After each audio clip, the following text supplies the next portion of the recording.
Hello दोस्तों, हम यहाँ पर बताएंगे आध्यात्मिक जीवन। तो इस वीडियो के अंत तक बने रहें। पसंद आए तो लाइक, सब्सक्राइब एंड शेयर जरूर करिए। तो देखते हैं आध्यात्मिक जीवन के बारे में। मनुष्य को स्वयं अपने अंदर से में समझना चाहिए कि हम सब भौतिक जीवन में बह रहे हैं और इस जीवन का अंत केवल दुख रूप ही है। मनुष्य को चाहिए कि वह प्रयत्न करके अपने बिखरे हुए मन को बाहर से एकत्रित करके अपने अंदर लाए, जिससे कि उसकी प्राण शक्ति भी देह के अंदर आकर सुचारू रूप से अंगों को चलाए या पुष्ट करे, ताकि नाना प्रकार की बीमारियां उसे परेशान ना करें। इसलिए यही कहा गया है कि मनुष्य 25 साल की आयु से लेकर 40 साल की आयु तक संभलना शुरू कर दे। विचार द्वारा पहचानी हुई अपनी बुरी आदतों को भी वह इसी काल में छोड़ने का प्रयत्न करे। मन के जागने पर अपना आपा दिखने लगेगा।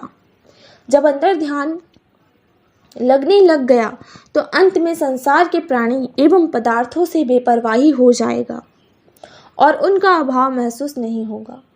अंदर ध्यान लगने से यही समझा जाएगा कि मन लगाने का आपको मार्ग मिल गया है।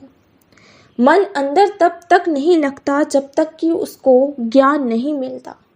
सो यदि आपने सही मार्ग अपनाने की हिम्मत करनी शुरू कर दी और शीघ्र धर्म मार्ग पर चलने लग गए तो यह अति उत्तम होगा।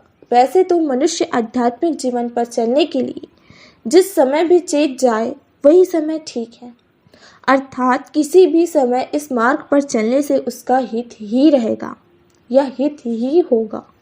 मन को बाहर से इकट्ठा करने का यही रास्ता है कि उसको बाहर के सुख की ओर ले जाने वाली तृष्णा रूपी कारण की जड़ ही काट दी जाए। अपने मन को बोल बोल कर समझाओ कि भौतिक संसार में वास्तविक सुख कुछ भी नहीं है और जो भी तुच्छ थोड़े सुख दिखाई भी देते हैं वे अंत में दुखों में ही समाप्त होते हैं। इस प्रकार का विचार करना ही ज्ञान उपजाना है। ये सब अंदर के सत्य हैं और उनकी भक्ति करनी है। सत्य के ज्ञान को ही प्रज्ञा कहा जाता है, अर्थात वह ज्ञान जो किसी विषय के बारे में बार बार विचार करने से अंतिम फल के रूप में मिलता है, अर्थात वह छिपा हुआ ज्ञान जो कि संसारिक ज्ञान के मार्ग से नहीं प्राप्त होता बल्कि ध्यान की सूक्ष्मता में वृद्धि में बुद्धि में प्रकट होता है। इन प्रज्ञाओं की ही उपासना करते करते जैसे जैसे आपका मन बाहर के संसार में मुक्त होता जाएगा वैसे वैसे ही आपको अंदर आनंद मिलता रहेगा। अंत में इस आनंद का फल यही है कि बाहर किसी की भी तू मैं नहीं जाननी पड़ेगी और यह भी समझ में आएगा कि जैसे मेरी मैं तुच्छ थी वैसे ही सबकी मैं तुच्छ ही है। फिर एक चेतन ही है जो सबकी देहों में बैठा हुआ सबका काम चला रहा है।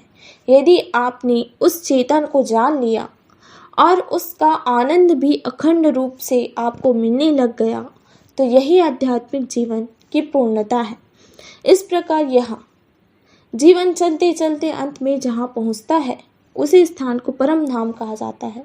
यह सुख कभी भी समाप्त होने वाला नहीं है, यह जीवन का परम सुख कहलाता है और आप चुपचाप इस आध्यात्मिक जीवन पथ पर चलते रहो और किसी को खबर करने की भी आवश्यकता नहीं है कि मैं कैसे रहता हूँ। इस जीवन में किसी भी प्रकार के बाहरी दिखावे की आवश्यकता नहीं है, केवल अपने जीवन को कुछ नियमों में रखकर चलना पड़ता है, जैसे कि शास्त्रों में सद्गुरुओं द्वारा चला हुआ जीवन बताया गया है।